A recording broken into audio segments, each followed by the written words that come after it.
Tonight, we won't count generals or trace arrows across battle maps.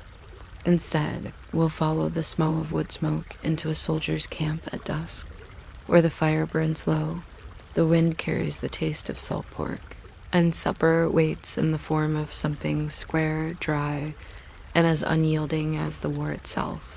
Hardtack, they called it, a biscuit baked so long and so stubborn that soldiers joked about using it as a roof tile or mailing it home like a postcard.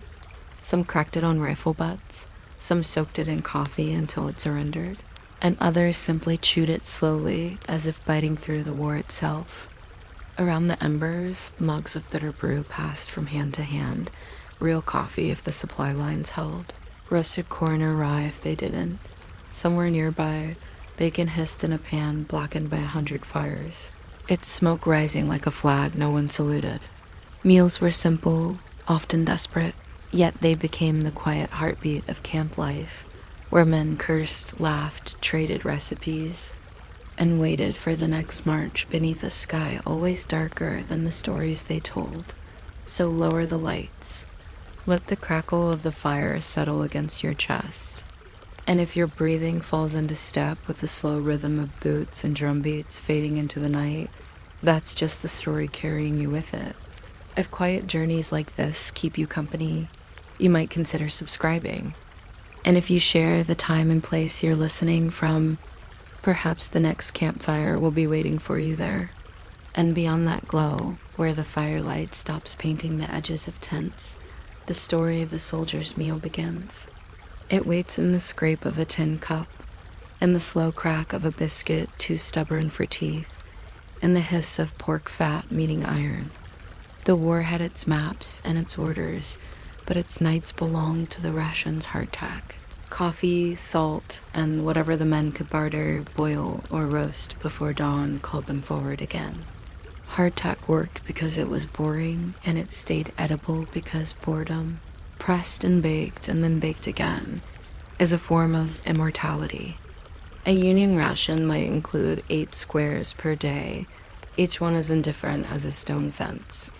Men softened the biscuits in hot water, in bacon grease, in coffee, and in creative language. They toasted them on ramrods over fires that always smelled faintly of wood smoke and faintly of yesterday. They broke them with the butt of a rifle or used a rock for a rolling pin. When the surface wriggled, they called the weevils meat and kept stirring. The logic was practical.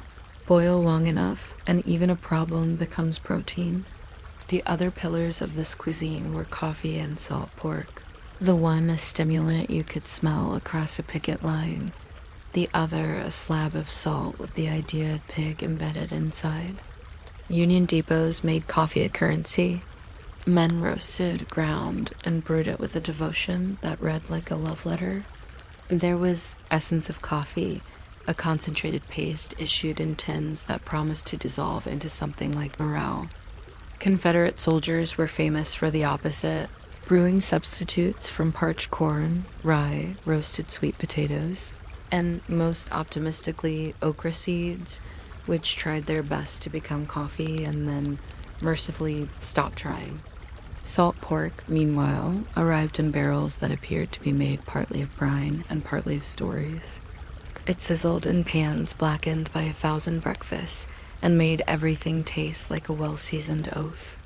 When you add coffee, salt pork, and hardtack together, you get a meal that soldiers ate, talked about, and then drew in pencil on the back of envelopes as if documentation could make it better tomorrow. Once you accept that dinner could chip a molar, your imagination becomes remarkably polite. On quiet evenings between alarms, men coaxed stews into being from whatever the landscape allowed. In the woods, a squirrel could become supper with an apologetic shot and a patient boil. In towns under siege, rats learned that peacetime reputations did not always survive blockades. At Vicksburg, where caves carved in the hillside became kitchens with ceilings that occasionally fell in, mule meat appeared on menus with a creativity modern restaurants might secretly admire. The broth had courage, and sometimes onions. A Confederate soldier with a good day's luck would add garden turnips or a fist of wild greens. Union commissary wagons, when they reached the line, distributed desiccated vegetables pressed into curious sheets, dried carrots, parsnips, onions, and hope that rehydrated into something between soup and a memory. The field had its delicacies, small oases of sweetness disguised as bargains, sorghum molasses, ladled onto cornbread baked in frying pans shiny enough to see tomorrow in. Cornbread was the southern luxury, not because it was rare, but because it carried the taste of home in a form that could be flipped with a bayonet and shared with a friend. There were biscuits made in mess kettles, batter beaten by sticks because there was no whisk left to whisk. There was sloosh, a flour and water rope wrapped around a ramrod and turned over the coals until it became a sleeve of bread, sliding off warm and edible in the most honest, uncomplicated way. Men named these inventions as if christening small ships: ash cakes, hoe cakes, flapjacks, any cake whose primary ingredient was fire. They sweetened sorghum with a little extra molasses and called it dessert, then cut the cake into wedges as symmetrical as discipline. The coffee returned at the end of the day like a ritual Union blue full of steam, Confederate gray full of substitutes, and even the steam had sides. If a man had tobacco, he rolled a twist, and if he didn't, he watched the smoke drift and pretended to be thinking about strategy. A camp kettle with too much enthusiasm could produce a stew called burgoo, which tasted like whatever had agreed to be present. Sometimes it was rabbit, sometimes it was a rumor. Soldiers ate politely anyway. The spoon as a tool was popular not for its romantic qualities, but because it could reach the last bite without inquiring about its origin. Between lines of earthworks, markets appeared with the miraculous logic of rivers deciding where to curve. Pickets talking across water swapped coffee for tobacco, blue for gray, not because they lacked loyalty, but because they shared the same cravings. On the Rappahannock, men floated little boats of logs and twigs with notes tucked under stones. Coffee for tobacco, a scrawl might read, and the reply would come back with a plug wrapped in newspaper and a packet of brown grounds, tied inside a sock that had previously had other responsibilities. Sugar moved like rumor. Salt, precious for curing meat and elevating anything else, was a commodity that could unbutton a man's stubbornness. The night hid small economies. Some regiments specialized in travel-sized entrepreneurship. A soldier might know which settler sold butter-canned peaches, and which guard at the depot liked to look the other way for the price of a story. Another might forge a pass, a talent that only occasionally included ink. Into this stepped the moonshine, not always issue but frequently present, the unofficial spirit of official hardship. Corn liquor arrived in canteens that looked exactly like water until they didn't. Applejack snuck in around harvest time. Hospitals preferred whiskey for medicinal purposes, a phrase that grew broader as the evening progressed.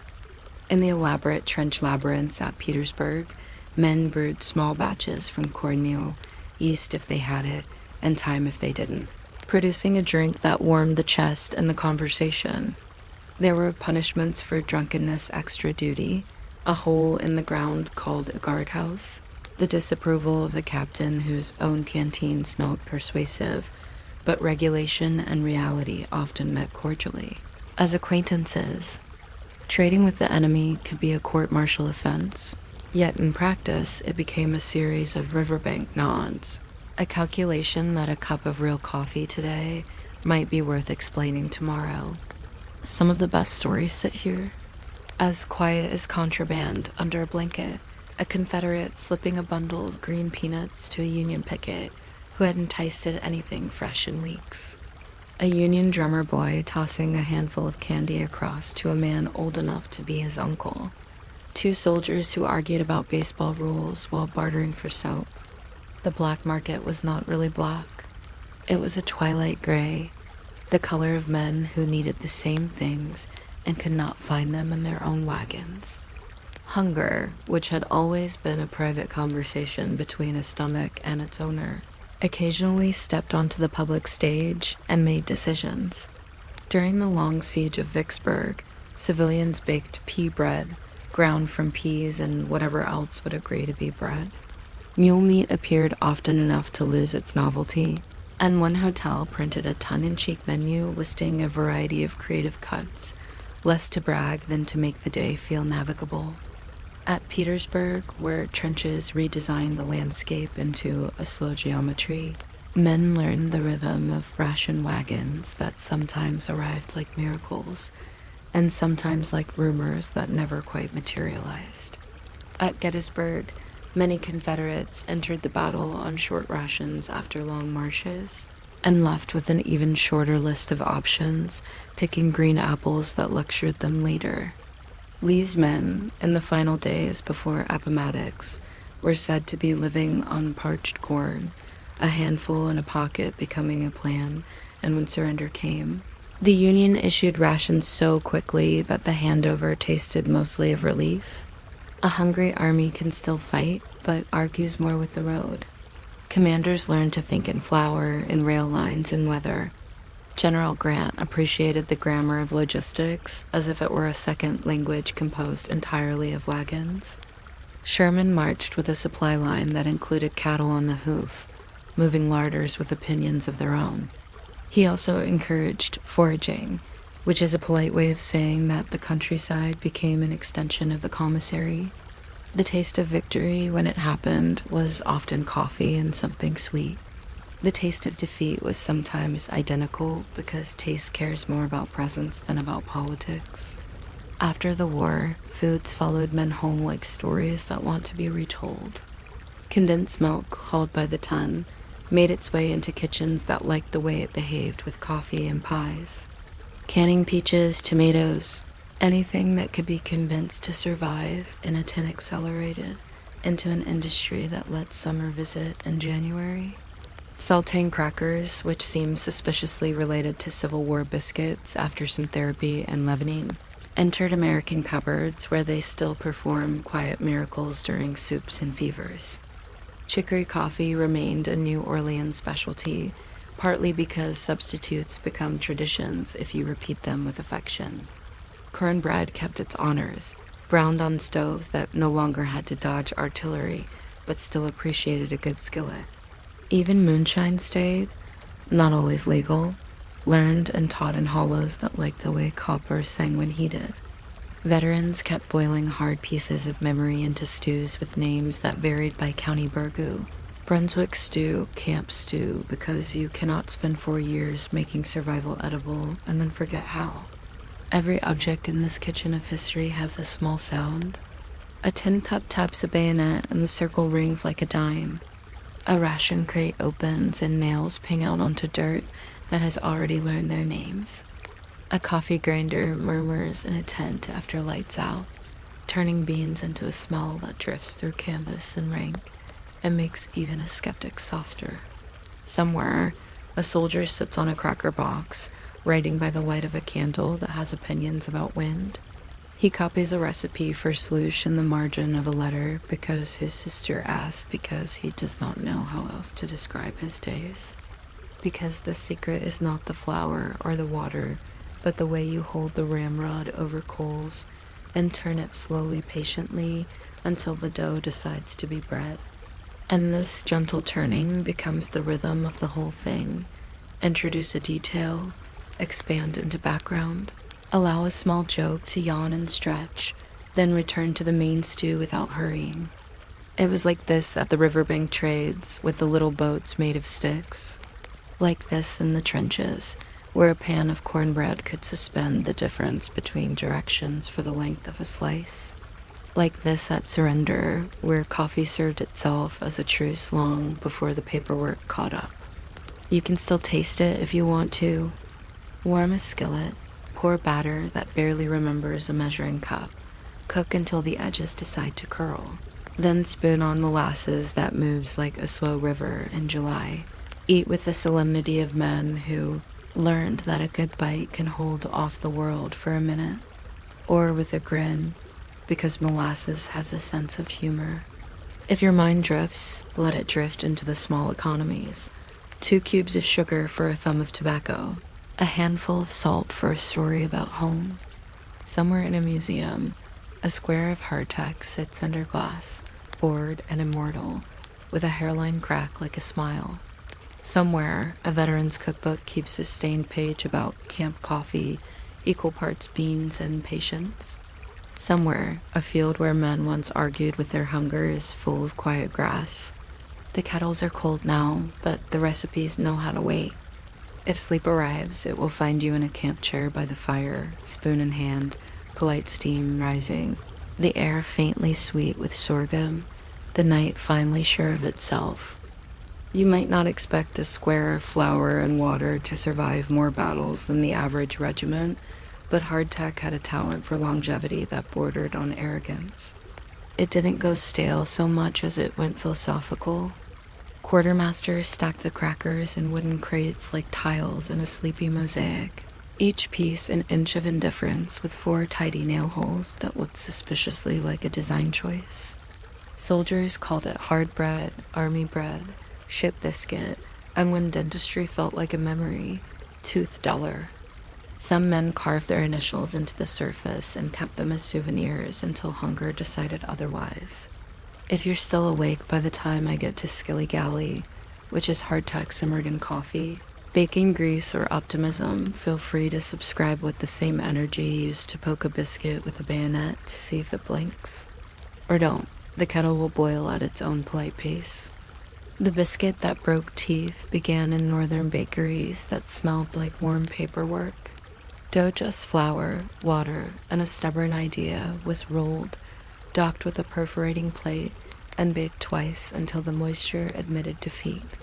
Packed by the million, it traveled by railcar, riverboat, and mule, achieving the kind of fame usually reserved for maps. Months later, a private would pry one from a crate dated from a season the army barely remembered and test it with the butt of a musket. When time or weevils left their mark, the men called the specks pepper, then cooked anyway. A little frying in bacon fat changed the personality from quarrelsome to nearly pleasant, like a stern aunt who had discovered laughter. Dunked in coffee, it softened to something that felt like cooperation. Coffee itself was the field's quiet obsession, the drumbeat that remained when the other music wandered off. Union camps measured mornings by the rattle of grinders and the metallic sigh of tin mugs. Commissaries issued essence of coffee, a dark paste meant to dissolve into instant courage, and while opinions varied on the flavor, no one questioned its ambition. Some men joked that the smell alone could win skirmishes, drifting across lines like a bribe to the wind. On the Confederate side, substitutes brewed with the earnestness of volunteers, parched corn, rye, roasted sweet potato peels, chicory, even okra seeds that tried their best to pretend. The results tasted like intention, which was often enough. Alongside the coffee came salt pork salvily packed in brine, so assertive it had a personality. Sliced and fried, it squeaked in the pan and perfumed the air with the promise that breakfast happened, even here. A day's ration might be a modest geometry: 8 hardtacks, a chunk of pork, a handful of beans, a whisper of sugar.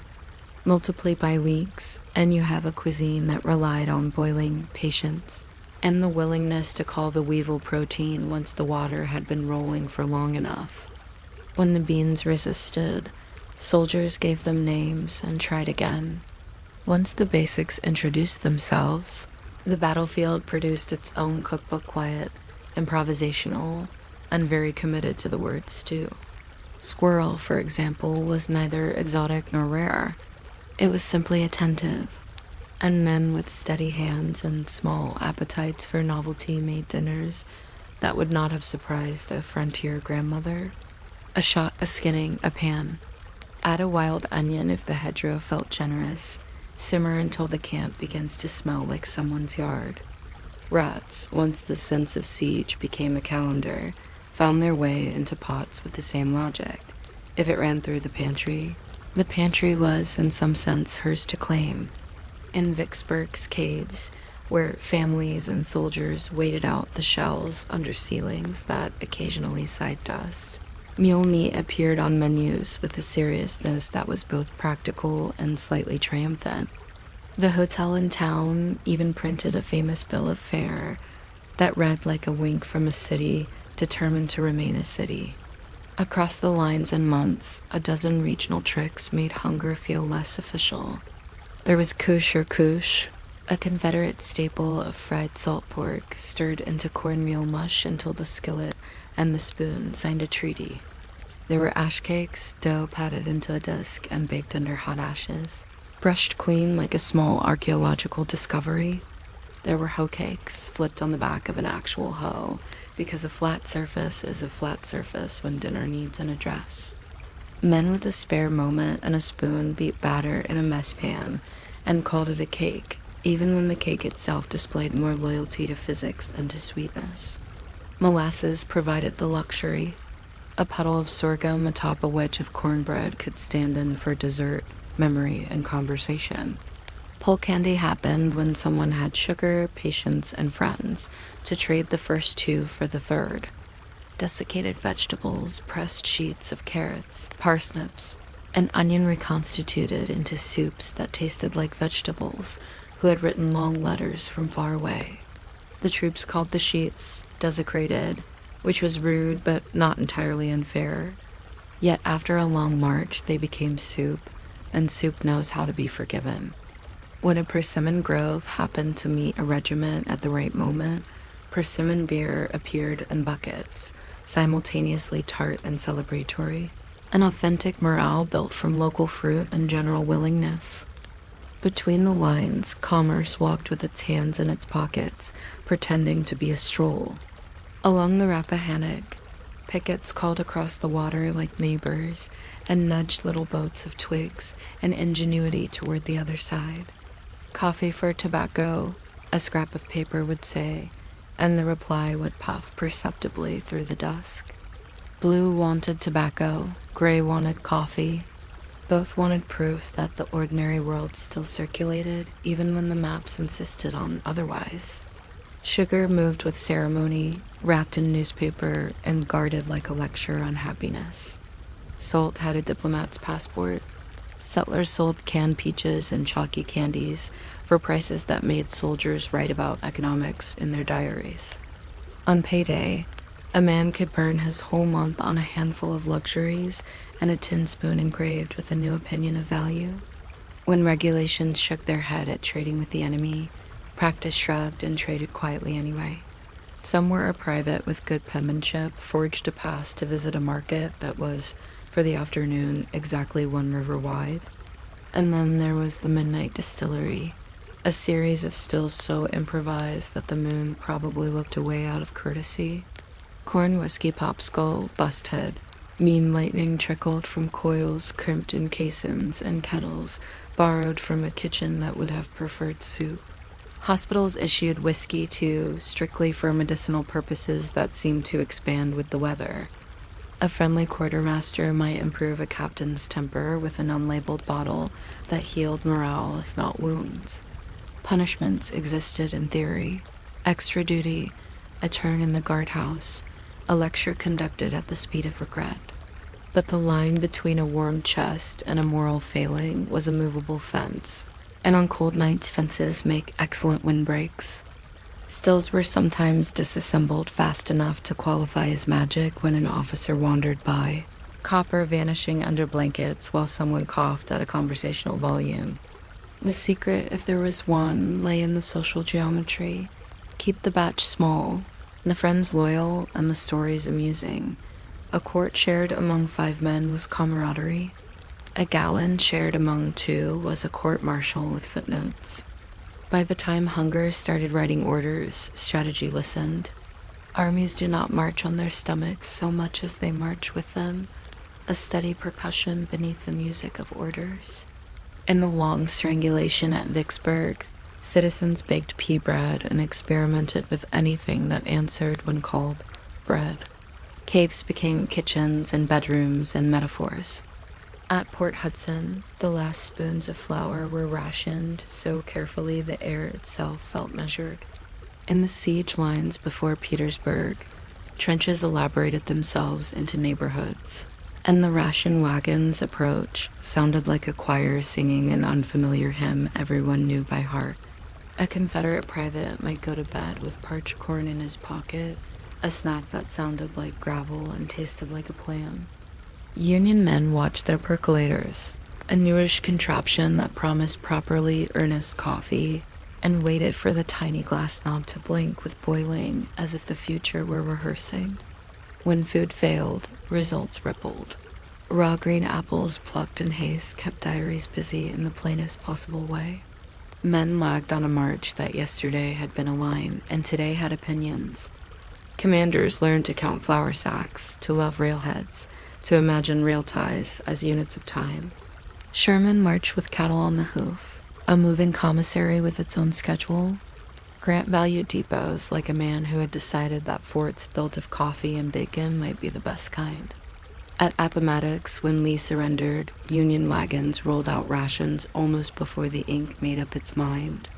And accounts agree on a scene that smelled like peace and tasted like hot coffee. Men who had been enemies an hour earlier compared ways to soften hardtack and agreed on the merits of long boiling, which is its own kind of treaty. After the war, the menu didn't simply vanish. It took off its uniform and applied for civilian work. Condensed smoke, the sweetheart of the commissary, kept showing up in kitchens that appreciated how calmly it behaved with coffee and cakes. Canning accelerated peaches, tomatoes, oysters, so that winter could borrow a little of August without making a fuss about it. Crackers remembered their ancestry but learned leavening and manners. A salted square on a soup plate is a descendant with a surprising number of stories. Chicory remained a New Orleans tradition, not because it fooled anybody, but because memory is a spice when used gently. Burgoo, Brunswick stew, and camp stews of a dozen counties kept bubbling at reunions and churchyards, the spoon circling the pot like a clock with nothing urgent to announce. In soldiers' homes, menus listed cornbread as often as sermons listed patience. Moonshine, having learned the value of discretion, continued under new supervision, and the copper sang on clear nights as if proud to be a musical instrument. The war ended. The recipes stayed. The rhythms learned in the field learned peacetime easily because all they had ever wanted was a hungry person and a heat source. If you let your attention rest, you can hear the kitchen of that era murmuring. A coffee grinder's low growl under canvas. The scrape of a knife as it persuades salt pork into slices whose width varies with the mood. The tap of a tin cup against a bayonet as a man checks for dents, both practical and personal. A wooden spoon traveling the same small circle in a pot of mush because circles, unlike maps, do not end. Here's a private who uses a spare cartridge to punch new holes in hardtack, aligning them with theatrical precision as if the cracker were a star chart. Here's a corporal explaining that the secret to ash cake is not the ashes, which will come whether invited or not, but the brief nap the dough takes under the coals while you tell it something kind. Here's a picket on the riverbank who ties his little trade boat with such care that you know he could tie a bow on a thunderstorm. And here's the old biscuit again, under glass in a museum, a survivor of storage and skepticism. Its surface looks like the moon if the moon had once lived in a haversack. It has not softened, and it will probably attend centennials as a quiet guest of honor. Yet if you soaked it long enough, coffee preferred. Soup accepted, it would eventually agree to dinner. And that is perhaps the best moral a ration can offer. There are stubborn things in this world that yield slowly to warmth. Should sleep be near, let it come like steam off a tin cup, unhurried and absolutely certain. The fire sinks, the spoon rests across the pot like a bridge between now and later, and the night, tasting faintly of sorghum and smoke, decides to be gentle. You might not expect a cracker to have a biography, but hardtack kept a longer diary than most generals. It was square, pale, and so loyal to dryness that it squeaked when you looked at it. The holes were not decoration. They were escape hatches for moisture, which was not allowed inside under any circumstance, as if water were a suspicious character at the gate. Men joked that you could write a letter on one and mail it home. Postage optional because the U.S. Post Office respected anything with better structural integrity than the wagons that carried it. Some regiments called it sheet iron, others toothbreaker. Others were in castles when the protein arrived late to the party and brought company. If you still awake when we get to Skilly Galley, the dish that proves even a cracker enjoys a hot bath, feel free to subscribe, or simply promise me you'll stir your coffee counterclockwise in solidarity with thousands of sleepy hands. Coffee made the mornings marchable. Union camps guarded grinders the way they guarded colors, and the clink of the little iron mills sounded like a doctrine of hope. Quartermasters sometimes issued essence of coffee, a tartare concentrate meant to dissolve into something that tasted like a decision, and it usually did. Confederates, short of beans and long on ingenuity, roasted rye, parched sweet potato peels, or browned okra seeds until the air smelled like somebody was trying very hard. The results were brave beverages with honest resumes. Beside the cup sizzled Salbuli salt pork with opinions. It arrived in barrels under brine that learned all the names in camp. Fried, the strips curled like punctuation and left a pool of greased soldiers treated as inheritance. Bacon fat buttered hardtack, baptized beans, and promised vegetables a second life. Beans, for their part, developed personalities. Some were ironclads and took hours to surrender. Others were skirmishers and yielded at a simmer, especially when coaxed by molasses. Desiccated vegetable sheets, compressed carrots, onions, and moral instruction reconstituted into soups that tasted better than they looked, which is not the worst map for living. Men diced hardtack into skilligali and called the result breakfast. Or they pounded it to crumbs, stirred it with hot water, and discovered slumgullion, which is either a stew or a confession depending on the day. The mess kettle, black with soot and optimism, was the quiet metronome of every unit, ticking toward the next spoonful. Supplies wander, appetites hunt. When the ration line thinned to a suggestion, cooking became an elective course in local biology. Squirrel stews were common and matter-of-fact, the kind of field cuisine that a frontier grandmother would have grated with a gentle nod. Shot, skinned, simmered with a wild onion or two, it tasted like a woodshed had learned manners. Rats, unfortunate and pragmatic, entered pots during sieges with the solemnity of citizens volunteering for a very specific civic duty. At Vicksburg and Port Hudson, city hotels printed menus that included mule, which sounds like a rumor until you see the ink. Guests ate and exchanged opinions on sauces because people are still people underground. In winter camps, the skillet taught vocabulary, kush or couche, Confederate favorite of fried salt pork stirred into cornmeal mush until the spoon felt industrious. Ashcake dough patted into a disc and cooked right in the ashes, then brushed clean with the dignity brush. Hoe cakes flipped on the flat of an actual hoe, tool repurposed into griddle because breakfast respects any level surface. Johnny cake traveled as an accent, tasting of New England or the South, depending on the meal and the storyteller. When a rare bag of wheat flour wandered into camp, men attempted pancakes with a seriousness usually reserved for maps. There were treats. Sorghum molasses could turn cornbread into conversation. If someone scrounged dried apples from a settler's wagon, the mess cooked them down until they remembered they had once been fruit. Canned goods, peaches, oysters, condensed milk arrived, like visiting cousins from the future. A company that ate oysters from a tin could forget the war for 3 spoonfuls. There were odd triumphs.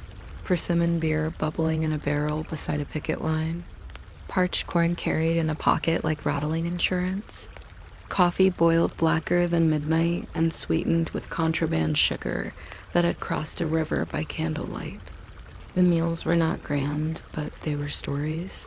and stories served hot can carry a day farther than the map expects.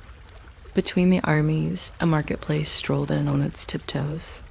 On quiet stretches of the Rappahannock or the Chattahoochee, pickets traded across the water with little boats made of fence slats and negotiations. Coffee for tobacco, a penciled note would say, and the river obligingly became a merchant. The blue craved Virginia leaf, the gray pined for Yankee beans. Both had a sweet tooth for the idea that ordinary life still possessed a forwarding address. Settlers' civilian merchants with wagons full of temptation sold everything from tin spoons, engraved with elaborate prices, to candy that tasted of chalk and childhood. Canned peaches could cost a week's pay, which made them taste even better, a phenomenon not unknown today.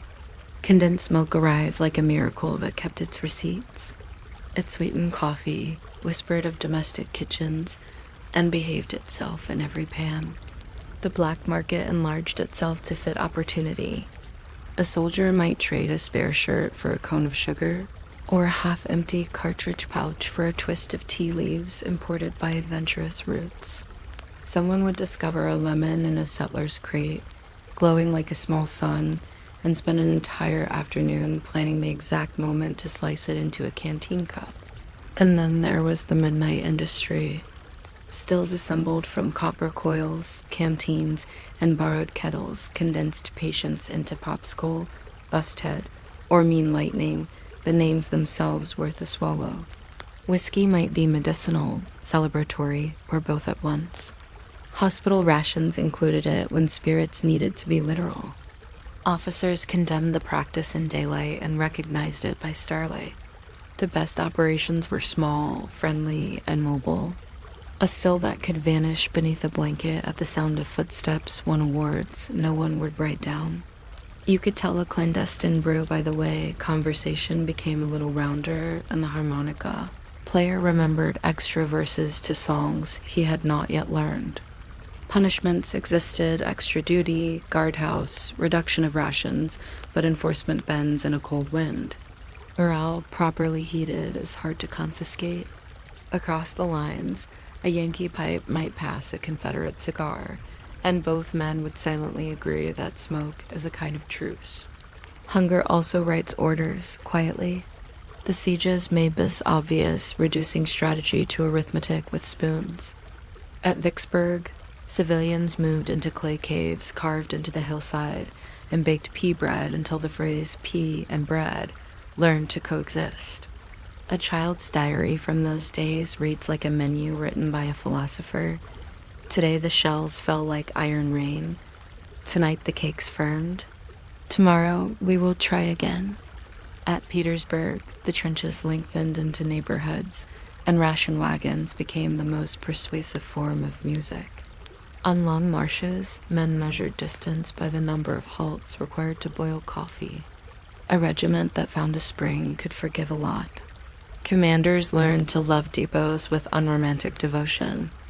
Grant's offensives moved as far and as fast as the rails could breathe. Sherman marching across Georgia brought cattle on the hoof, a commissary with legs, and let bummers forage. Persimmon sweet potatoes, and the stray hen who chose the wrong hedge. The numbers mattered. A pound of flour delayed anger. A plug of tobacco purchased teamwork. A handful of salt made a barrel of meat confess it was edible. Empty stomachs encouraged surrender as effectively as pronouncements. When Port Hudson finally gave up, the garrison had been living for days at the far end of invention, and the silence after the firing tasted strangely like broth. At Appomattox, when Lee met Grant, Union wagons rolled out rations to the defeated almost before ink dried. Eyewitnesses mentioned coffee, bacon, and hard bread, distributed along a road that, for a few hours, forgot how to be an argument. Men who had faced one another across. Earthworks compared techniques for softening hardtack, and agreed that a long simmer is diplomacy's secret cousin. Afterward, the recipes refused to retire. Condensed milk stayed famous and became a pantry permanent. Chicory remained in New Orleans coffee because tradition is a flavor. Canning accelerated. Peaches in glass jars glowed in winter kitchens like tidy sunsets. Crackers learned leavening and evolved into the crackers we balance on soup, distant cousins of the biscuit that survived a war by simply not caring about moisture. Brunswick stew, burgoo, and camp stews kept reunion kettles company at veterans. Gatherings where the spoon met the same clockwise path, and the talk moved slower than weather. You can taste the field rations in modern shelves, the can opener's humble authority, the way a pantry's condensed milk waits like a polite solution, the comfort of cornbread when the season refuses to make up its mind. And somewhere in a museum case, someone's hardtack sits behind glass. Holes neat as buttons surface the color of an old map. If you boiled it today, it would eventually yield and become dinner, which is an excellent bedtime fact to keep some stubborn things. Given warmth and time, remember how to be soft. The cup cools, the fire steadies, and the night drifts forward with the aroma of coffee and molasses. Unhurried, almost certain, like a cook who knows exactly when the beans will finally surrender. You might not expect a cracker to have an autobiography, but hardtack was the sort of biscuit that insisted on a preface, a table of contents, and an appendix on weevils.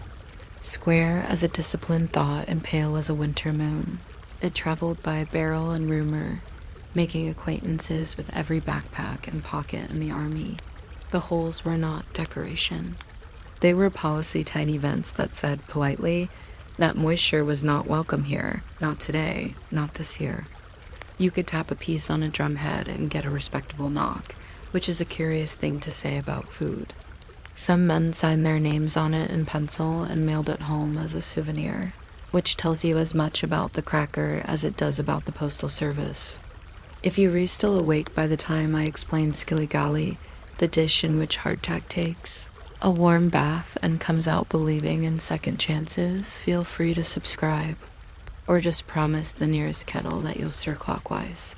That is really all the kettle asks of anyone. In camp, the morning greeted you by rattling. The first sound was the little iron coffee mill, clamped to a board or to a knee, turning beans into something the water could understand. Union men measure time by cups. One cup to raise the flag, one to think about shoes, and another to discover that the march would be longer than rumor suggested. When real beans ran short, substitutes lined up bravely. Rye, chicory, burnt sweet potato peels, parched okra seeds, all of them eager interns in the large office of coffee. They were not convincing, but they were enthusiastic, and sometimes enthusiasm is enough. Quartermasters issued essence of coffee in tins, a tar-thick concentrate that looked like a decision and tasted like a meeting that should have been a letter. Confederates who were long on ingenuity and short on shipments became expert roasters of anything with a seed. You could tell what a camp had been using by the fragrance. Rye smelled like a bakery trying to be a barn. Okra gave off a respectable whisper of nuttiness. Sweet potatoes produced a perfume that reminded homesick soldiers of somebody else's kitchen. Beside the cups lay the true monarch of the morning, salt pork. It arrived in brine and stayed until the war ended, by which time the brine knew everyone's name. Soldiers sliced it into strips, the famous salbele, and set it sputtering in a pan until it curled like commas. Out came the grease, shimmering with potential. It buttered hardtack, baptized beans, polished a frying pan the way a memory polishes an afternoon, and went back into a tin for later because grease was an economy as well as a flavor. Beans themselves had personalities. Some were philosophers and took hours to come to conclusions. Others were pragmatists and softened at the first gentle boil. When a mess sergeant coaxed a stubborn pot with molasses, the pan smelled like forgiveness. Desiccated vegetable cakes, pressed at northern factories, had their own comedy. A sheet of compressed onion carrot cabbage was dunked into the kettle and reanimated into something that looked vaguely like soup and tasted exactly like we tried. It was nutrition by contract. Skilligali, meanwhile, proved that hardtack had a warm side. You crumbled the cracker, poured hot water, added pork fat and perhaps a pinch of salt, and stirred until it all agreed to be breakfast. Slumgullion was the evening version, thicker, more reflective, and designed to hold a spoon upright while opinions were exchanged about boots. When supply wagons lagged, appetite studied the local wildlife. Squirrel stew was so ordinary that diaries mention it the way we mention umbrellas: useful, present, unremarkable. You shot, dressed, and simmered the squirrel with a wild onion if you had one, and the result tasted like the woods had learned to keep a secret. Rats joined pots during sieges with the reluctant solemnity of emergency measures. The French had called them roof rabbits in other wars, which is a phrase that carries more culinary courage than most of us will ever require. At Vicksburg and Port Hudson, mules fetched a price and ended up on hotel menus, which sounds like a joke until the print bills show up in archives, careful as recipes. Mule meat, stewed long and softened with whatever roots could be coaxed from gardens, earned the right to be called dinner. In winter camps, cornmeal kept morale elastic. Kush or kush fried pork stirred into corn mush was a Confederate standby. Ash cakes, pressed into the coals and brushed off like dignified potatoes, turned into hot discs that made even thin coffee nod respectfully. Johnny cakes traveled with dialects attached, proof that geography clings to cornbread like a shadow. When someone found a jar of sorghum, the table's mood lifted the way a tent does when the rope gets tightened just right. There were luxuries, though they often wore funny hats. Condensed milk poured like silk and tasted like a rumor come true. Soldiers kept the empty cans and punched holes in the lids to turn them into sprinklers for salt, a tiny domestic act on soil accustomed to louder instruments. Canned peaches were stupendous beyond reason. A mess would open a tin and become a choir. Men who had walked 100 miles grew temporarily poetic about syrup. Dried apples, when cooked down with a little sugar, remembered that they had been fruit and forgave the war for interrupting them. Settlers arrived with their wagons and complicated ethics, selling candy, pickles, and belts to men who could never have enough of any of those things. Prices did not believe in gravity. A lemon might cost a day's pay, but the soldier who bought it would place it in the middle of the table and announce that tonight there would be lemonade, which was true, and morale went up an inch and a half. The recipes soldiers invented sound like jokes until you notice how carefully they're written. There's persimmon beer, brewed in a barrel with a bedsheet for a filter. There are corn dodgers, battered and fried like edible punctuation. There is Applejack, that started out as dried apples and ambition and ended up as a beverage that encouraged singing. The field had a marketplace that arrived without trumpets. On quiet days along the Rappahannock or the Tennessee, pickets shouted across the water about exchange rates. Coffee for tobacco, one side called, and little boats made of shingles or canteens floated negotiations. A private might push a plug of Virginia leaf toward the far bank and receive a fistful of green coffee beans in return, proof that capitalism can wade. Some exchanges added a slice of humor. A Yankee sent over a newspaper and asked for the Confederate forecast. A Johnny replied that the weather would continue to be northern. The black market also wore a uniform and paid in sweetness. Sugar was a currency that outperformed gold because it went into everything: coffee, pies, letters home. A soldier with a cone of sugar wrapped in brown paper felt rich in ways that can to be craft. Meanwhile, the Army's official merchants, the sutlers, displayed canned oysters, sardines, tinned soups, and improbable chocolates. The labels looked like carnival posters and promised a small vacation to the tongue. A man could eat oysters from Maine on a Virginia road and briefly own a very specific, very quiet joy. And then there were the night industries, assembled from borrowed kettles and the unassailable human impulse to improve an evening. It still is an argument about the boiling point, nothing more. Copper coils, a water bucket, a stew pot, and a patch of privacy produced busthead, popsicle, or mean lightning names that double as cautions. The flavor depended on what the mash had been and on how kindly the operator spoke to it. Beans, corn, molasses, or captured commissary sugar, each could be persuaded into something that warmed conversation and made a harmonica player remember extra verses. Officers condemned stills and proclamations and located them in practice with impressive accuracy. Punishments ranged from extra duty to the confiscation of everything except stories, which continued to circulate freely. Hospitals issued whiskey as medicine because even 19th century science enjoys a loophole. The safest moonshine, everyone agreed, was the batch that didn't try to be brave. A quart shared among 12 men, with the tin cup passing clockwise, could dissolve a day's weight without dropping anyone. Hunger did more than grumble. It drafted strategy. In siege cities, the menus grew philosophical. Pea bread baked from pea flour when wheat became an anecdote redefined what counted as a loaf. Cave kitchens along Vicksburg's hillsides sent out dinners through doorways that were also trenches. You could taste geology in every bite. At Petersburg, the trench lines froze into address lists, and ration wagons acquired the importance of a declaration. Men measured a march by the number of halts required to boil coffee and decided whether a hill was worth the climb by how it felt to the ankles at cup number 2.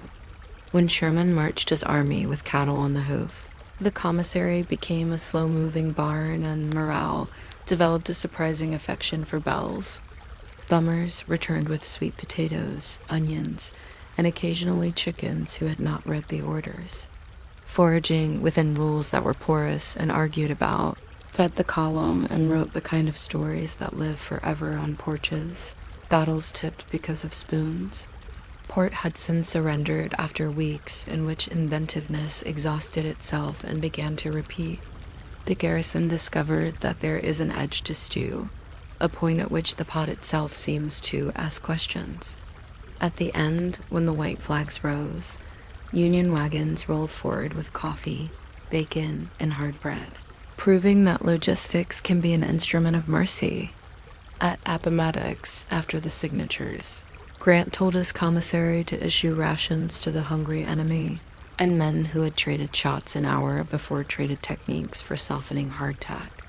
A spoon held across a small fire, the biscuit soaking in water until it forgets its pride. That is the kind of diplomacy that leaves no paper trail and accomplishes everything anyway. Empty stomachs shorten wars at least as efficiently as speeches do. A soldier who has eaten will obey. A soldier who has not is already marching home in his head.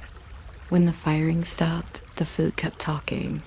Condensed milk remained a celebrity and moved into American cupboards like a quiet aunt who bakes.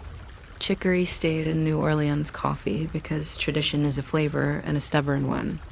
Canning, accelerated by wartime demand, became a domestic miracle that clicked open like polite applause. Glass jars of peaches lined pantries and held sunlight steady through February.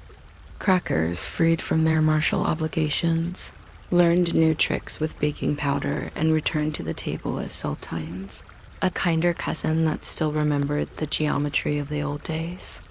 Veteran reunions smelled like burgoo, oyster stew, and Brunswick stew, kettles broad as conversation.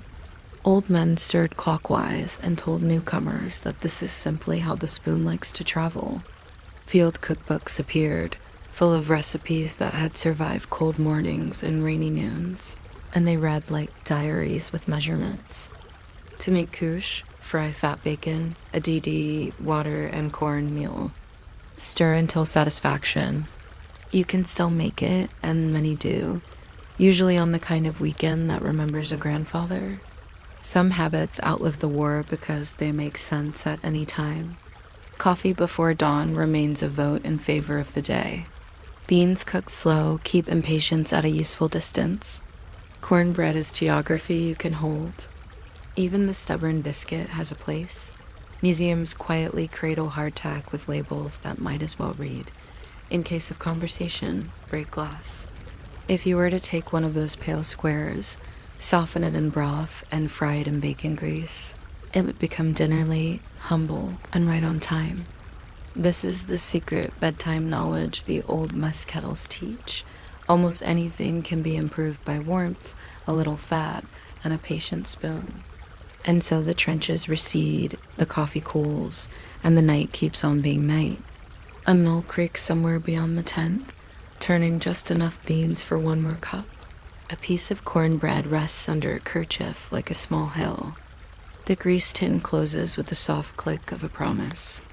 Men once fell asleep to these sounds, and they will do so again, even if the men are now simply us, listening to gentle inventory, the ration of small comforts that make a long day behave.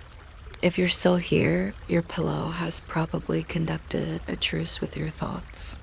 Let them drift the way steam drifts from a kettle in no hurry up and away until the spoon in your mind lies quiet at the bottom of the pan, and the last smell you notice is something sweet, not quite identifiable, a memory of molasses walking slowly through the dark.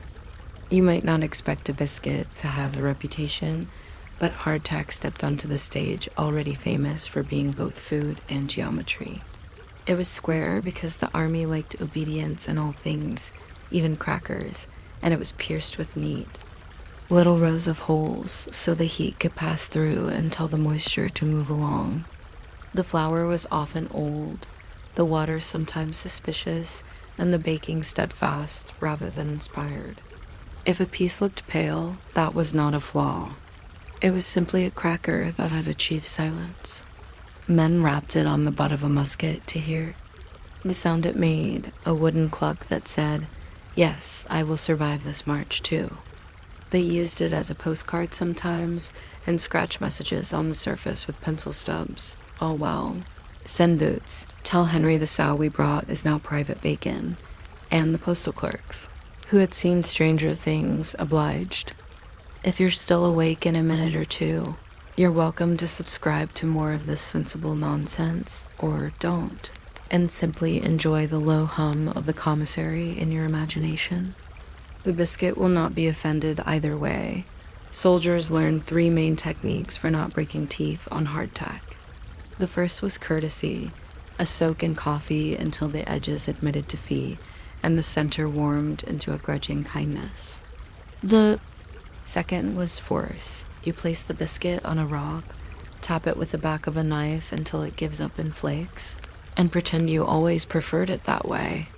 The third was treaty, skilly-galley, in which the fragments simmer in bacon fat and hot water and come out tasting like surrender. That went surprisingly well. Sometimes the crackers arrived in barrels with company, little brown weevils who did not see why they should be excluded from history. Men joked that if the weevils were counted as meat, the ration had improved. They tapped the biscuit on the table and watched the tiny passengers migrate, then ate the rest without ceremony. Food is a conversation, and the army's was very brief. "Are you edible? Yes or no." Coffee spoke louder. Green beans rattled inside canvas bags and waited for the small iron mills that clamped to wagon rails, fence posts, and even boot heels. The sound of grinding is in every diary, a plain little noise that says morning has decided to start anyway. When real coffee ran low, imagination brewed substitutes: parched rye, roasted sweet potato peels, chicory browned in a skillet, okra. Seeds toasted until they smelled friendly. Some of these were admirable, most were diplomatic, and a few were only plausible if the night had been wet and the fire slow. The Confederacy became expert in this science by necessity. A camp that smelled faintly of burnt sweet potato knew it was doing its best. Union camps, with better supply lines, still swore by essence of coffee, a dark syrup in tins that turned hot water into something like a handshake rather than an embrace. And over every cup hovered salt pork, the fundamental truth of the ration. It arrived resting in brine that could etch memories. You sliced off a ribbon, fried it until it curled like a comma, and let the grease baptize the pan.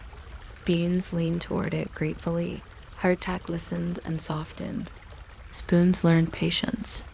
If there was no pork, there was still the idea of pork, which helped for about 5 minutes and then did not. When the wagons ran late or the roads argued with the weather, soldiers became inventive in the old way that farms teach. Squirrels were commonplace, a gray economy on 4 nimble feet. Shot, dressed, and simmered with a wild onion, they gave up a broth that tasted like the woods telling you to keep moving. Rabbits were useful too. Pigeons nodded their civic approval. In besieged towns, rats entered the menu with reluctant respect, and the phrase "roof rabbit" turned from a joke into a recipe. Mule meat had its moment in print on the menus of Vicksburg hotel keepers who were determined to keep calling. Dinner. The cut of mule most often recommended was whichever is available. Diaries treat this with a remarkable calmness. Had mule. Not so bad as one would think. Such sentences deserve medals. Across campfires, cornmeal rose like a reassuring moon. Confederate couche combined cornmeal with water and the moral authority of bacon drippings. Ash cakes were pressed into the embers and later dusted off rustic little planets, warm and humble. When someone produced molasses, the meal found its voice. Drizzled over corn dodgers or stirred into biscuit mush, it made the spoon pause meter, which is how gratitude looks when it's tired. Crumbs of comfort became rituals. Men carved spoons from green wood and called them lucky. Someone balanced a lid on 3 stones and thus invented a stove that did not mind moving. Persimmon beer bubbled in a barrel under canvas and borrowed a day from the calendar without asking. Condensed milk arrived in tins decorated with gentle cows. Even the label seemed to speak softly. A company would open one, pass it like a common, him, and then use the empty can as a salt shaker by punching holes in the lid. A luxury feels larger when it invents a second job for itself. Canned peaches were more than fruit. They were proof that somewhere a summer still existed. The syrup made people step aside respectfully, as one does for a procession. Men saved. The labels, because beauty should be invited to ride in any wagon it wishes. The battlefield had an informal economy that ignored boundaries and learned to float. On opposite banks of quiet rivers, pickets called out like open-air market vendors. Coffee for tobacco, a Union voice would offer, and a Confederate voice would set the rate in leaf and bean. Tiny rafts made of shingles paddled across on strings, as if the river had decided to play shopkeeper. Some swapped newspapers, each side reading the other's headlines and commenting with the light sarcasm of men who already knew the important news. The weather, the size of the ration, the complaint of the boots. Sugar was a currency with its own exchange rate, always high, always worth it. It improved coffee, cornbread, letters home, and the mood of any pot that had been asked to do too much with too little. Sutlers, the licensed camp merchants, added spectacle. Their wagons unfolded into miniature emporiums where tinned oysters posed in shiny rows. Sardines offered a salty holiday. Pickles promised sharp opinions, and thread, needles, and boots reminded everyone that logistics sometimes came gift-wrapped. The prices were in education and inflation. A lemon might cost as much as a story and lasted exactly as long, but lemonade in a tin cup brought a small parade to a plain table. Night had its own supply, chain, and preferred to be discreet. If a kettle, a coil of copper, and a quiet corner. Meat, they naturally discussed the idea of a still. The result went by many names: Busthead, Popskull, Blockade Lightning, each of them a caution disguised as a boast. Recipes were adaptive. Corn, sorghum, stale bread, stolen sugar, even bruised apples from a soldier's pocket could volunteer for distillation. The first sip usually argued with the tongue, the second made peace, the third requested a song. Officers issued stern orders about prohibition during the day and located the offending apparatus with inspiring speed after dark. Punishments ranged from lectures to the confiscation of anything that fit into a handcart. But the stories remained, and stories are the most portable part. Hospitals issued whiskey medicinally because the 19th century understood that sometimes the spirit needed to be lifted in two ways at once. A private with a quart would pour from the tin cup clockwise around the circle, because clockwise is how trust usually travels. Hunger, if you study it long enough, begins to explain maps. At Vicksburg, the tunnels dug into the clay became kitchens by necessity, cool rooms lined with shelves where improvised loaves of pea bread cooled beside kettles that asked for another hour. The city dined underground. At Port Hudson, mule roasts and rat stews appeared at the table without flourish, and the diaries wore their politeness thin. Petersburg's never-ending trench lines taught men to measure life by the steam of coffee. How many cups before dawn parade? How many sips before the batteries started to argue again? Sherman's men marched with herd animals clopping in the dust behind them, the commissary transformed into a moving barn. When forage parties returned with sweet potatoes and onions, the fire found new adjectives. A company with onions is a company that believes in tomorrow. Armies surrendered on empty stomachs because time and hunger agree on very few points, and both of them are stubborn. When the long waiting finally concluded, peace arrived with the practical kindness of food. At Appomattox, Grant told his commissary to issue rations to men who had been his enemies until the ink dried. Crackers, pork, and coffee traveled from blue wagons into gray hands. Someone showed someone else the fastest way to soften hard bread. And across that little lesson, a century began to heal.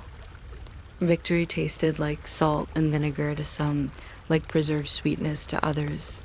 Defeat tasted like the first decent cup of coffee after a month of pretending. But all outcomes found their way to the same kitchen shelves at home. Canning had accelerated during the war. After it, tin stayed. Jars marched into pantries the way regiments had marched into valleys, quietly and in order, lined with peaches, tomatoes, and green beans that glowed like tidy summers. Condensed milk never left. It simply learned how to share space with pies. And puddings and Sunday coffee. Chicory, especially in New Orleans, continued to lean helpfully into the cup, a habit that became a tradition. The memory of settler shelves shaped the bright labels of post-war groceries. The cracker itself softened. Baking powder and a gentler oven produced a thin, crisp cousin saltines that forgot just enough of hardtack to be welcome at soup bowls and on dresser tops, beside jars of Viperab. Cornbread stayed stubborn in the best way, changing only to fit new pans and the geometry of new stoves. Molasses maintained its slow stride across biscuits, and sorghum still told the spoon to be patient. The field cookbook evolved into church lady compilations and veterans. Reunions menus, burgers stirred by men who had once stirred beans in the rain. Oyster stew ladled by someone who remembered the winter when oysters tasted like home more than the ocean ever did. Leftovers of habit persisted. Coffee before dawn remains one of the few decisions the body makes happily. A pan of beans murmuring on the back of a stove can explain an afternoon without words. A piece of bread fried in bacon grease solves more philosophical problems than it creates. Weevils are no longer invited, but the holes in modern crackers are a tiny architectural salute to their ancient, hard-headed cousin. Somewhere in a museum case sits a Civil War biscuit with a soldier's scrawl across it, a postcard addressed to tomorrow. If you soft it in broth, it would still turn useful. That is the biscuit's secret vanity. It was built to outlast. Opinion. The trenches themselves, once noisy, drift into the hush that follows long memory. You can hear the small iron mill turning if you listen carefully, one hand on the crank, the other shading the ember. A pot lid clinks as it settles. Coffee steam climbs without hurry. In the corner of your thoughts, a tin of peaches opens and the syrup, heavy and ordinary and perfect, pours with a sound like patience. If you have stayed awake this far, You may quietly congratulate your pillow for its diplomacy. Let the commissary wagon roll out of your mind. Let the river widen between the pickets until the little boats are only commas. Somewhere a spoon keeps, stirring clockwise because that is the direction in which the night unwinds. Somewhere a biscuit decides not to be difficult. Somewhere the last of the molasses makes a slow amber thread, and even the spoon agrees that the day finally can rest. You might not expect a biscuit to meet a hammer, but here we are, with hardtack that politely requested to be classified as masonry. The square edges were obedient as parade lines, the little pinholes neat as a clerk's handwriting, and the surface pale like a cloud that had decided not to commit to weather. Soldiers tucked a piece into a pocket as if it were a lucky tile, and then forgot it there for 3 months because time in uniform behaves like a stubborn mule. Some men signed their names on a cracker face and mailed it home, the postal service, deciding that food with writing on it had become a letter by sheer determination. If you find yourself still awake when we get to the part about boiled coffee grounds being reused for a 3rd time in a row, you're welcome to subscribe for future installments of soothing inconveniences, though there's no pressure from me or from the biscuit. The biscuit is very hard to pressure. The Army's ration book sounded tidy when read aloud in an office. So many ounces of flour, so many of pork, a dollop of beans, a polite spoon of sugar, a nod toward salt, and something grandly labeled desiccated. Vegetables. In practice, this last item looked like a quilt cut into squares and tasted like someone had persuaded a garden to sit still. When boiled, the quilt softened into a stew that could be excellent or merely illustrative. The men called it desecrated, which is what affection sounds like when it has been awake too long. Hardtack, meanwhile, held eye contact. To eat it dry, you tapped it on a table to evict any tiny guests with 6 legs who had not paid for. Passage, and then you negotiated. Most of the time the cracker insisted on a bath. Coffee became the preferred soak, and the brew itself became a quiet religion, more widely observed than reveille. Green beans went into portable grinders, little iron mills that clamped to wagon rails and made a sound like patients working a treadmill. Roasted rye and parched sweet potato peels took a turn when beans ran low and were greeted with a commendation that is almost praise. It will do. Salt pork traveled in brine stiff enough to pickle a memory. The slabs looked like folded maps of a country no one planned to visit and smelled like a cellar that had studied ambition. You sliced off a ribbon, fried it until it curled, and listened. To the pan narrate your morning. Bacon fat coached everything toward cooperation. Beans relaxed. Cornbread believed in itself, and hardtack stopped pretending. There was slapjack, which was a pancake that didn't mind sociology. There was hasty pudding, which took its time. And there was skilly-golly, which sounded like a sea shanty and ate like survival. Some regiments appointed a company cook because a single person burning the beans was thought better than 20 men doing it democratically. Others took turns, which produced a rotating menu of edible biographies. Cooks wrote with heat. A man who seared pork until it sang was remembered longer than a lieutenant who pointed accurately at maps, supply lines, or a kind of weather. The road held, meals acted domestic. When the road sulked, the countryside stepped into the kitchen. Squirrel appeared, a small gray assistant who required a steady hand, and rewarded it with broth that tasted like late afternoon. Rabbit followed, more diplomatic, agreeable to most sauces. Pigeons, generous but repeatedly surprised, contributed in flocks. In towns under siege, the menu acquired euphemisms. Roof rabbit for rat, mule for mule, and dog for rumor. Vicksburg. Citizens printed menus anyway, because civilization prefers to keep its chin up. Mule roast with blackberry sauce reads better than mule roast without it. Diaries report these meals with the calm of men too busy to be dramatic. Ate mule. Not ill. The most profound sentence in American culinary history, perhaps. And then there were the sweets, which is to say, molasses. Corn dodgers with molasses were a mood. Cornbread with molasses was a policy. A spoon of sorghum on a soldier's tongue could postpone despair at least until the next bugle. Condensed milk Eagle brand under a motherly cow arrived in tins, whose paper labels became souvenirs pinned to tent poles like bunting. Peaches and syrup made even skeptical men quiet. The syrup went into tea, into cornbread, and then into memories, which is where sugar prefers to settle. Someone punched holes in an empty milk tin and invented a salt shaker. Someone else flattened a can, cut it into a rectangle with stepped corners, and invented a spatula. Necessity is the mother of kitchenware. The battlefield had a market that ignored borders. Along quiet rivers where pickets from both armies stood like bookends, the night opened a shop. Coffee for tobacco, the Union would call, voice floating over the water like the smell of frying. Tobacco for coffee, the Confederacy would reply, the accent doing half the work of bargaining. A shingle raft with string attached carry. Packets wrapped in newspaper, beans, leaf, sugar, matches. A wedge of cheese rumored to have traveled half the continent in pursuit of romance.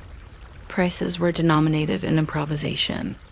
A cup of sugar cost 2 cigars at dusk and 3 at dawn because longing, like markets, adjusts to light. Newspapers also crossed. Men read the enemy's headlines with the seriousness of scholars then, traded opinions on baseball scores that had not yet been invented, and politicians who had. While officers called this illicit, the river called it Tuesday. Sutlers, those traveling merchants whose tents smelled faintly of inventory and optimism, enlarged the economy. Their wagons unfolded into miniatures of cities, barrels of pickles.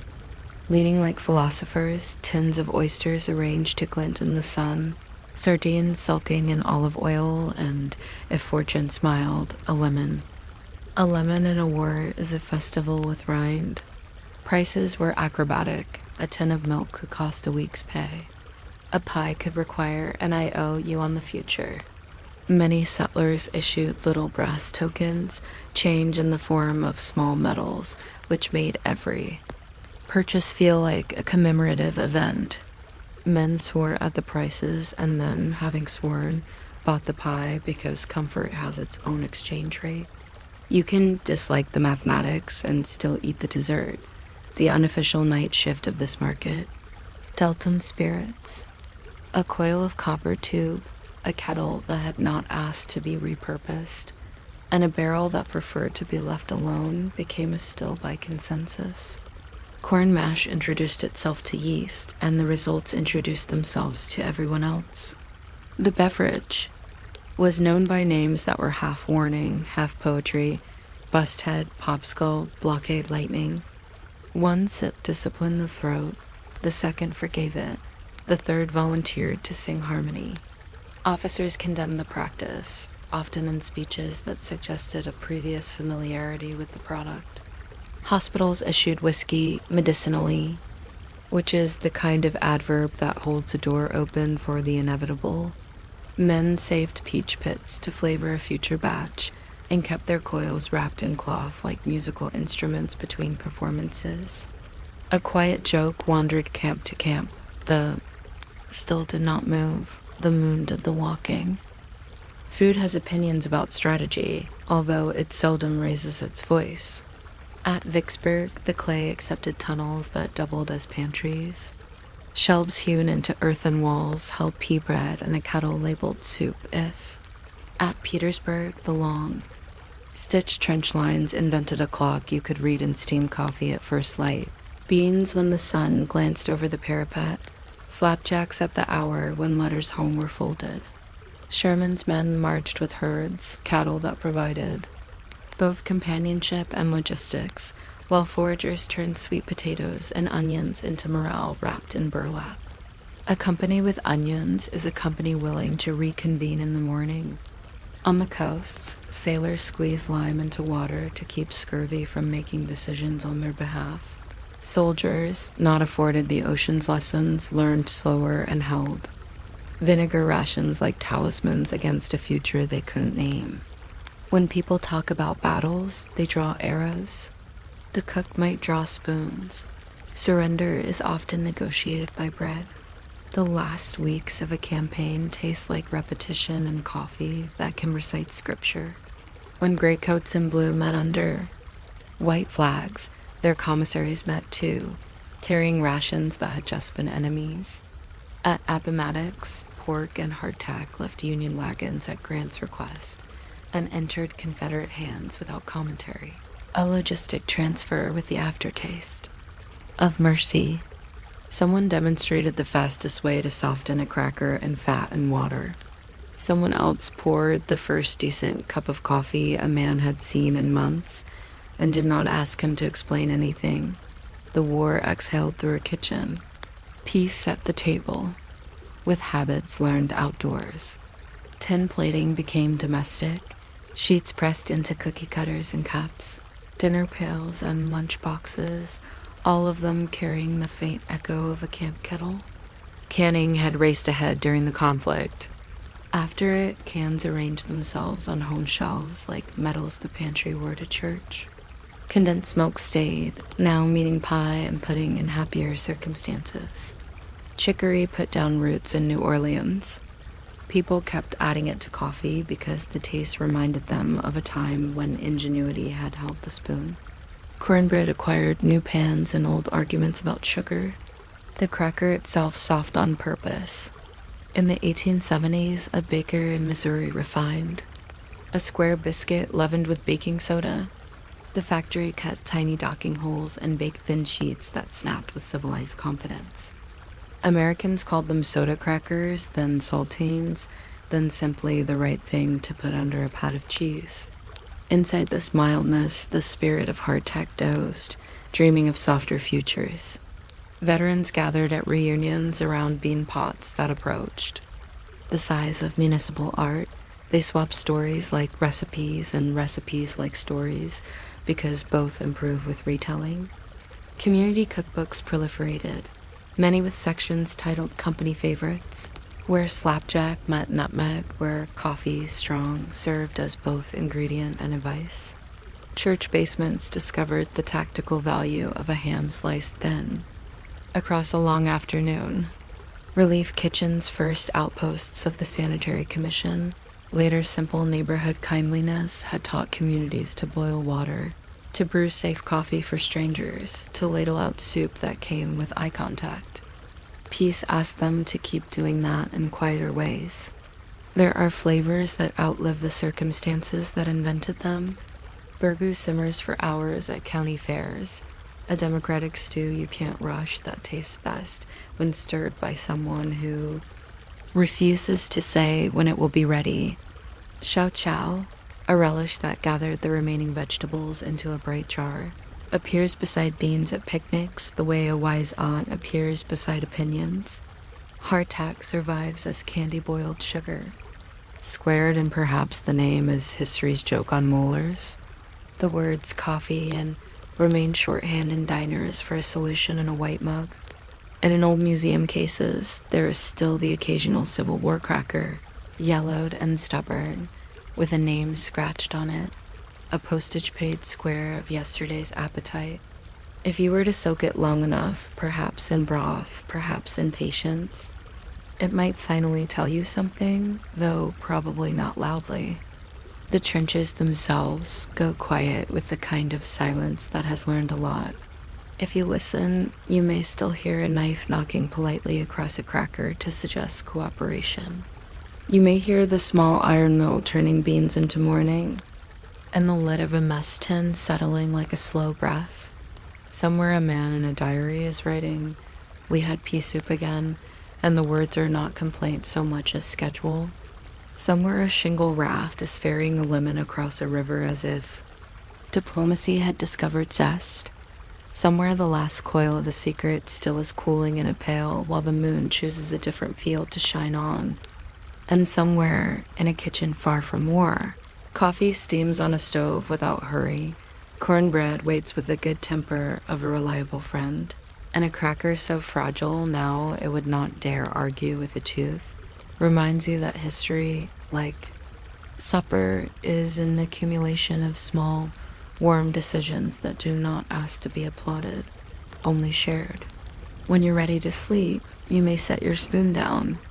The pan will keep its own watch. You might not expect a biscuit to have a military career, but the Union and the Confederacy both enlisted one. Square, pale, drilled with obedient little pinholes, hardtack reported for duty with the quiet confidence of a paving stone. Men stacked it in neat ranks inside wooden boxes, and the boxes made more sense than the contents.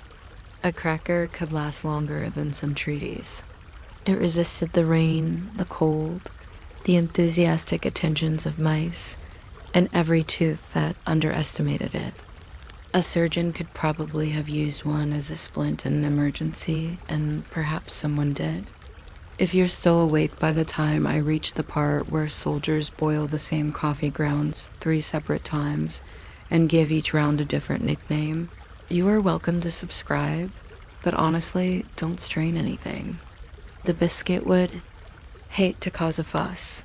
The official ration sounded respectable on paper, as most things do when measured with clean rulers.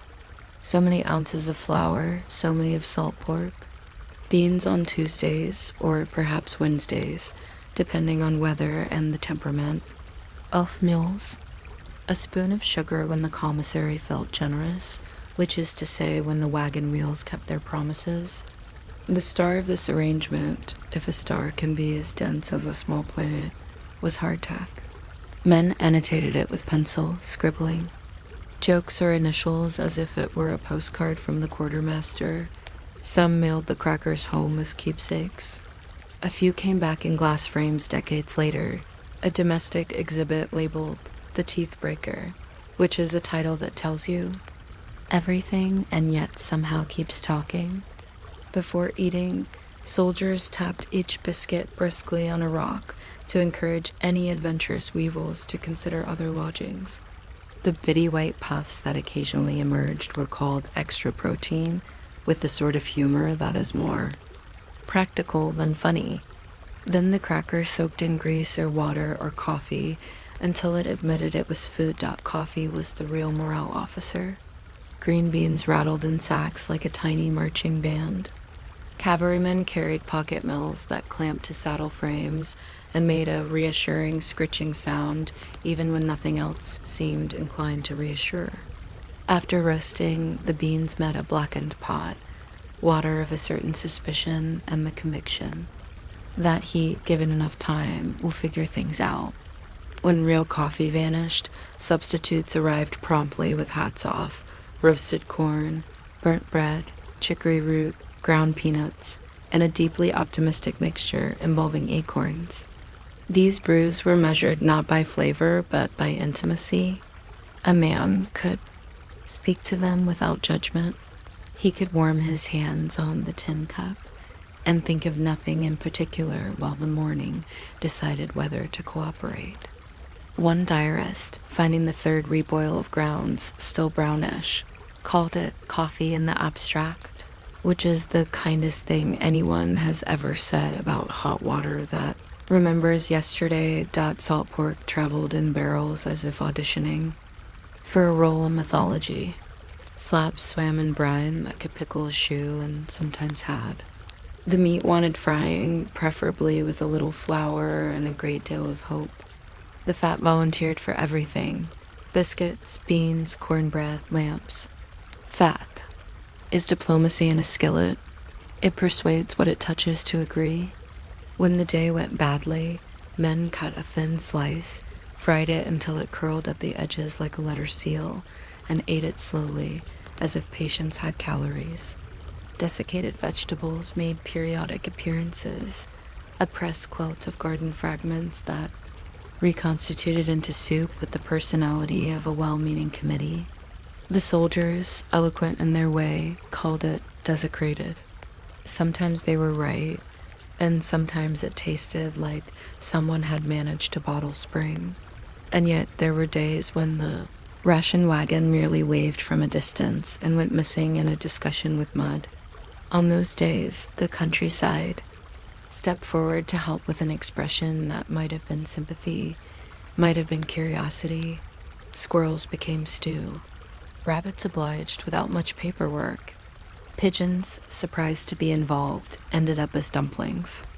A soldier who had never hunted discovered that hunger lowers the standards of both hunter and hunted. In besieged towns, menus borrowed from the imagination. Mule took a bow and was sauced nobly to disguise its candor. Roof rats acquired the alias Roof Rabbit, and anyone reading a printed bill of fare saw nothing inconvenient in the typography. The point was to sit down and call something supper. Camp cooks made reputations by burning or not burning the beans. In some companies, one man turned culinary permanence into a kind of rank. He learned the exact angle at which a skillet prefers to rest on embers.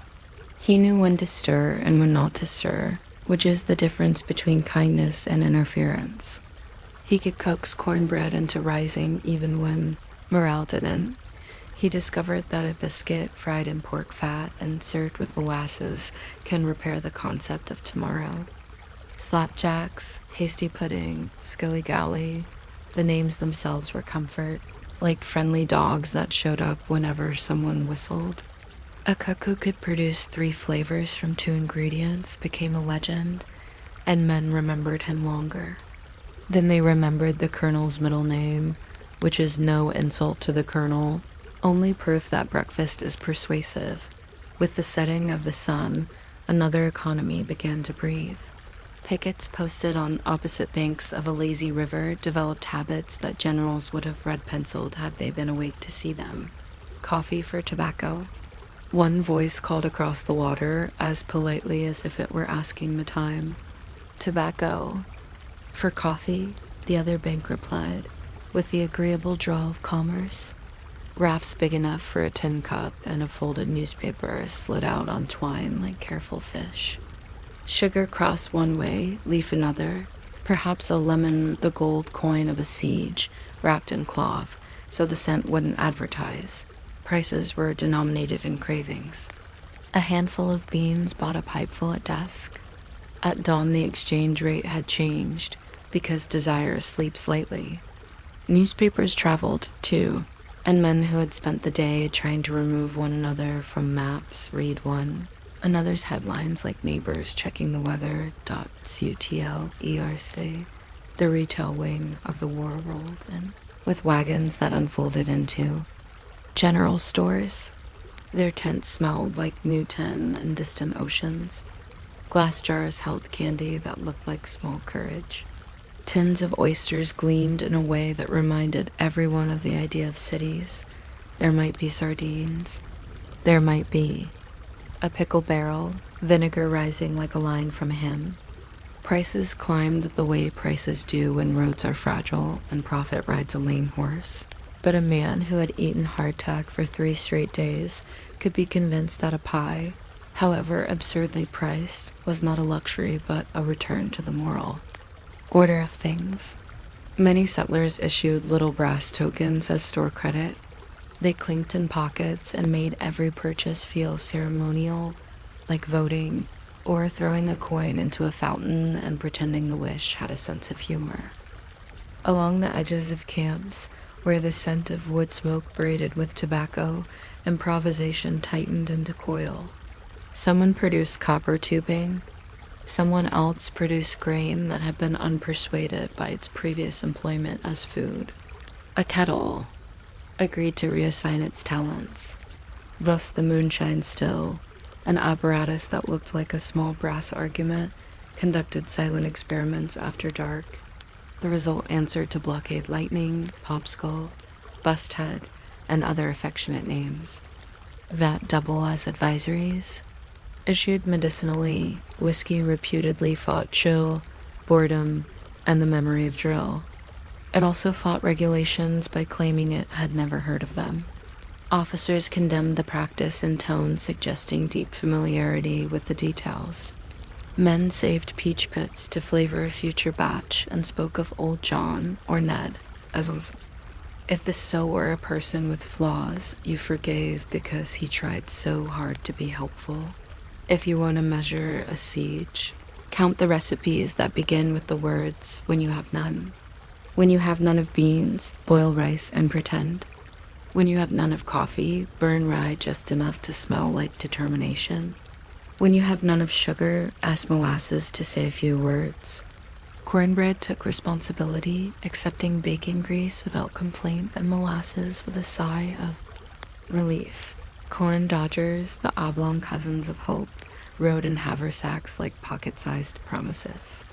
An officer once complained that his men carried more cornmeal than doctrine. The men considered this an accurate assessment and looked forward to dinner. In winter, a spoonful of sorghum on the tongue could postpone despair for at least the length of a bugle call. This is measurable progress. Battles unfold in maps and memories, but they also happen on stoves. At Vicksburg, the clay hills sheltered dugouts where families built little hearths and tried to keep bread from learning the taste of dust. At Antietam, a kettle of coffee boiled while two armies counted themselves. Later, the same kettle boiled. Again, because kettles are loyal. At Gettysburg, a baker from Philadelphia insisted upon proper loaves and turned out bread in makeshift ovens until the air itself remembered home. On the march, cattle ambled beside columns like ambulatory commissaries, disagreeing with the pace and expressing their opinions in tones of agricultural candor. Men who could wrangle oxen could wrangle dinner, which is one of the foundational truths of logistics. Hunger is a quiet strategist. Soldiers who began a day with coffee and pork moved differently than those who hadn't. Letters home. Report this without drama. We had nothing for breakfast and advanced. That sentence carries more weight than cannon. At Petersburg, the trench lines traced a long, weary seam through the earth, and meals arranged themselves like punctuation along the hour's coffee as opening quotation mark, beans as comma, cornbread as semicolon, then quiet. A regiment that captured a wagon of bacon caught, for an afternoon, the scent of success. A regiment that lost its bread lost also a small portion of its future. You can study the angles of attack and the curves of ridges, but in the end, a man fights the next 10 minutes with what he put inside the previous 10. When surrender finally arrives, it asks for plates. At Appomattox, after the famously brief conversation between two men in a living room that would have liked to remain anonymous, wagons from the Union side delivered rations to Confederate ranks. Salt pork and soft bread became bilingual remarkably quickly. A private who had not smiled in weeks tasted fresh coffee and discovered he had not forgotten how. The great machinery of history paused to let breakfast go first. Someone showed someone else how to crumble hardtack into fraying fat too. Make a quick skillet pudding. And in that small instruction, you can hear the nation rehearse a sentence that begins with "we" again. Peace. When it finally stops looking over its shoulder, keeps a few wartime habits like souvenirs that also happen to be useful. Tinware, the durable friend of campfires, followed men home and turned into lunch pails and pie plates that survived generations of enthusiastic washing. Canning, accelerated by the needs of armies, stayed to supervise pantries, lining shelves, with labels that looked optimistic in winter. Condensed milk kept its star status and auditioned for desserts. Coffee retained a hint of chicory in some places because the city had fallen in love with the flavor of resilience. The cracker softened. By design, baking powder made its cheerful entrance. Sultans learned to politely crumble in soup, and no one mentioned that the ancestor had once required a hammer. The foods themselves wandered into festivals and front porches. Burgoo democratic stew that refuses to be hurried learned to feed. Entire counties from a kettle the size of local governance. Beans baked slowly in church basements as if sanctification lighted a low flame. Chow chow, that bright relish of everything that didn't fit in other jars, took its place beside ham and declared mediation successful. There is a Civil War candy too, still called hardtack, which looks nothing like the cracker and shares only a cheerful resistance to immediate consumption. Veterans wrote cookbooks and reunion menus. You can turn their pages today and find measurements such as enough and until it looks right. The true units of survival. Somewhere in a museum, under glass, an actual hardtack square sits like a retired stone. It bears the scar of a pencil inscription, a name faint as breath. It is not good to eat. It never was, not really. It was good to keep. It was good to count. It could be carved to fit the day and convinced to soften if you told it your troubles. If you placed it in a pan with pork grease and a little water and waited gently, it would stop being architecture and start being breakfast, which is one of the minor miracles the century quietly applauded. If you listen a while longer, the wars. Kitchen continues to whisper ordinary advice. Grind what you have. Boil the water long enough. Share the lemon. Swap fairly when the moon is up. Keep one spoon in the company that knows exactly which side of the skillet is friendly. Stew slowly when there's time. Fry quickly when there isn't. Save the peach pits for later. Write your name on something even a century can't chew through.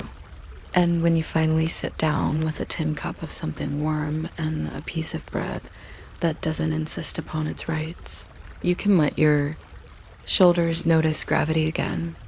There is no conclusion here, only steam. The pan will hold the heat a little while longer. The coffee will cool to a useful temperature, and the evening will taste faintly of molasses if you let it. You may rest now. The spoon is on guard. You might not think a biscuit could hold a conversation, but thousands of marching feet once listened to square crackers give quiet advice about patience. The army called them hard bread, though everyone else called them hardtack, which is more honest and also more onomatopoetic. If you tap one on a canteen, it answers with a polite clink that says, "I was baked in an oven with the temperature and personality of a small kill." Soldiers kept the squares in their pockets like pocket dictionaries, dense, indispensable, and not for casual chewing. If you're still awake by the time I reach the part where men gave nicknames to the third boiling of yesterday's coffee, grounds, you are graciously invited to subscribe. But please don't hurry. The biscuit would prefer we take our time. The official ration, the one printed on tidy lists, imagined a world where roads never flooded and mules never developed opinions. It promised a measured quantity of flour, salt pork, beans, sugar, and coffee. The hardtack stood at the center of this promise like a courthouse that will never need repainting. Holes pricked through each square allowed steam to escape during baking and also gave later generations something to stare at while considering the difference between edible and possible. To keep insects from declaring tenancy, men tapped each cracker firmly on a rock, a practice known as knocking out the garrison. If small inhabitants appeared, the soldiers pretended not to mind. They soaked the squares in baking grease, in gravy, in soup, or in water, where they swelled like a good idea that took a little too long. The broken pieces were christened with affectionate names, skilly galley, quiche, hasty pudding, and were eaten with the seriousness of ceremony. A few soldiers carved their initials into unchewed biscuits and posted them home, a souvenir that could theoretically double as a paperweight. A coaster or an emergency roof shingled out coffee was the other pillar, less architectural, more devotional. A good cup rearranged the morning like fresh punctuation. Men roasted green beans in frying pans, shook them until the skins crackled, and ground them with pocket mills that clipped to saddles. Camps woke to the soft scrape of a spoon in a tin. Mud, a sound that suggested civilization even when the nearest building was a fence. When the real beans ran low, replacements volunteered with brave faces, parched corn, roasted rye, sweet potatoes browned to the color of ambition, and the dignified root of chicory. The first water off the grounds tasted like forward movement. The second water tasted like memory. The third water, called by some foot coffee because it had already marched a long way, promised warmth and almost delivered. Men sweetened it with sugar when there was sugar, or with condensed milk when a settler had been generous, or with stoicism when neither had come to call. A soldier described a cup as just short of respectable, which is a fair review for anything brewed in a dented can at sunrise. Salt pork rode into war in barrels like a quiet dignitary. The brine could preserve a theory. The fat could preserve a day. Cut in rashers and fried until the edges curled like book pages in heat, it gave off a smell that could reconcile enemies for at least a minute. The grease went to everything: beans, cornbread, fried mush, and the occasional attempt at a pie. If you ever wondered how an army invents cuisine, know that it begins with fat and ends with conversation. Desiccated vegetables arrived pressed into sheets like botanical stationery. Soaked and simmered, they reassembled themselves into something that tasted faintly of garden and faintly of determination. Soldiers called the product desecrated, with the kind of humor that works because everyone is too tired to improve. On especially proud days, a cook would drop a pinch of pepper into the pot and announce the seasoning with a voice usually reserved for promotions. When supply wagons fell behind, the countryside became a pantry with its own rules. Foraging appeared on menus with the air of inevitability. Squirrels crossed the line between scenery and stew. Rabbits contributed to dumplings. Pigeons retired from architecture to become pie. Fish surrendered to frying pans with a simplicity that made everyone feel more expert than they actually were. In besieged cities, advertisements were printed with cheerful optimism: meal steaks, roof rabbit roasts, and other euphemisms that are best enjoyed without footnotes. On cold nights, someone produced a handful of hominy and several opinions about the correct way to boil it.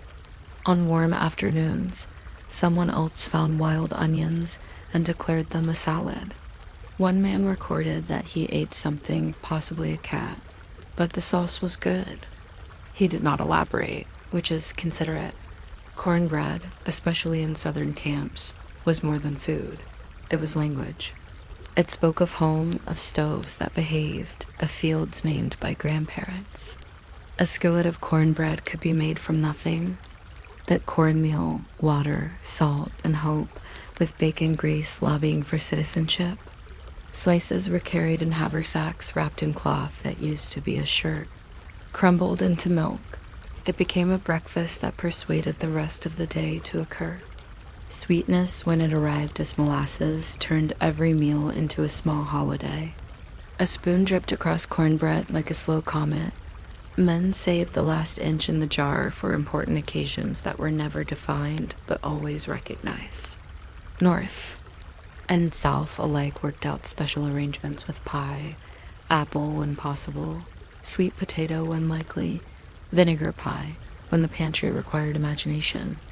Vinegar pie, by the way, is better than it sounds and worse than its name suggests, which is a pleasant kind of confusion. Cooks developed reputations the way balladeers rate courses reliable and repeatable. In some companies, the cook was a man promoted not by rank but by resilience. He knew when to let the pot alone, when to interfere lovingly with a spoon. He could coax beans into tenderness without turning them into a cautionary tale. He blew ash from biscuits with a breath that sounded like an apology. The best of them kept a pinch of salt and a folded scrap of paper inside a jacket pocket. Emergency. Seasonings for emergency evenings. A good cook could make a skillet of slapjacks that quieted a long argument about nothing. A great one could transform hardtack by soaking it, frying it, and admitting politely that everyone deserved better. Even if better would be arriving next Tuesday dot as night fell, trade networks unfolded with the practical courtesy of a handshake. Pickets on opposite sides of a river discovered that shouting, "Any coffee over there?" into the dark is a universally intelligible sentence. "Any tobacco on your side?" floated back, equally clear. Lines were stretched with tin cups hung, like ornaments. Rafts carried small commerce across lazy water. Prices were reckoned in cravings and measured by moonlight. Newspapers slid back and forth too, the headlines wonderful in their provincial certainty. One camp read that victory was assured. The other affirmed the same with improved typography. Sugar traveled in paper twists, pipe tobacco in little leather pouches warm from a pocket. The trade did not stop the war. It did, however, agree that a man with coffee fights tomorrow with more good manners. Settlers, entrepreneurs with wagons and patience rolled up with inventories that could make a commissary clerk sigh with relief. Their tents smelled like new wood and intention. Candy glittered in glass jars, lemon drops that hummed of lemon. Even when the river forgot, peppermint sticks striped like the tall stories they accompanied. There were canned oysters, a food that tastes like it belongs to cities. There were sardines posed in tin as if anticipating critics. There were pickles bobbing in vinegar like enthusiastic swimmers. The prices climbed the way hills do when your bootlaces are untied, but a slice of pie that tastes like normalcy is always fairly priced, regardless of the coin. Many settlers issued stamped brass tokens good for future purchases, small round promises that clinked agreeably and tempted men to imagine future hunger as something already solved in the back corners of camp. Ambition met copper tubing. Someone knew how to coil it. Someone else knew where to scrounge a boiler. Everyone understood discretion. A still assembled itself out of borrowed parts with the problem-solving confidence of a barn-raising. Moonshine acquired a robust vocabulary of nicknames: Popskull, Blockade Lightning, Busthead, the sort of names that would make a sermon clear without much rehearsal. The brew slipped into canteens marked water with the most optimistic. Handwriting. Officers issued discouraging memoranda with a level of detail that implied research. Men argued that a sip on a cold night was medicinal, and they were not entirely wrong. Peach pits saved in summer turned up in winter to infuse a flavor that tasted like a story you tell twice. If the war had a perfume at midnight, it was wood smoke, and a hint of canned peaches taken slightly out of season. Hunger, which writes its own orders, shapes strategy in ways maps do not show. A unit on half rations marched shorter and fought quicker. Foraging parties returned with whatever agreed to be carried: baskets of sweet potatoes, a single ham, an opinionated goat, a barrel of sorghum that leaked inside a wagon and made everything permanently sticky. During sieges, Vicksburg is a famous example. The earth itself became pantry and shelter. Families carved caves into paling hillsides and cooked at makeshift hearths, careful not to season the soup with grit. Military reports from those months record the movement of regiments. Diaries record the movement of kettles. A kettle that boils every day becomes an extra member of the household. It whistles like a sensible uncle. On some days, the luck of appetite decided the hour. Before an assault, men crumbled hardtack into grease to make kush, something hot and dense enough to be briefly convincing. After a long march, coffee was brewed at a trot. Someone ran ahead with a bucket to fetch water while someone else arranged twigs as if arguing with gravity. The air encountered the smell and went quiet. At Gettysburg, field ovens baked bread because a baker happened to be at hand and because bread refuses to surrender its dignity. At Chattanooga, a trainload of rations arriving on time functioned like a sermon that everyone understood without. Footnotes. At every battle that stretched longer than a plan, you can find a sentence in a letter that says, "We ate nothing until night." That sentence weighs more than strategy. Surrender approached on tired feet and asked for plates. When the long math finally concluded at Appomattox, wagons rolled out with rations for men who had been enemies in an official capacity all morning. Soft bread and meat crossed the line that had been drawn sternly and erased kindly. Coffee brewed, because coffee always takes the initiative. No speech quite equals a hot cup held in both hands. A Union soldier wrote that he watched a Confederate private smile at a loaf as if he'd been reunited with an old friend. That is a political moment, though history rarely numbers it among the great ones, when peace drifted home like laundry. On a line, many wartime tricks tucked themselves into civilian life. Tin cups, dented into personal shapes, became lunch pails and gardening scoops. Canning, accelerated by the necessities of campaign seasons and hospital kitchens, reorganized pantries across towns. Condensed milk kept its miracle status and slid into pies, puddings, and the occasional cup of coffee that had not earned it but accepted anyway. Chicory put down roots in regional taste, declaring that bitterness, handled properly, is a kind of affection. Salt pork stepped graciously aside for bacon. Hardtack retired to museums and attic trunks, while its more sociable cousin, the saltine, learned to crumble politely into soup. The cracker aisle of any grocery store today is a family reunion of ideas that once rode in wagons. Reunions of veterans kept recipes alive as carefully as they kept memories.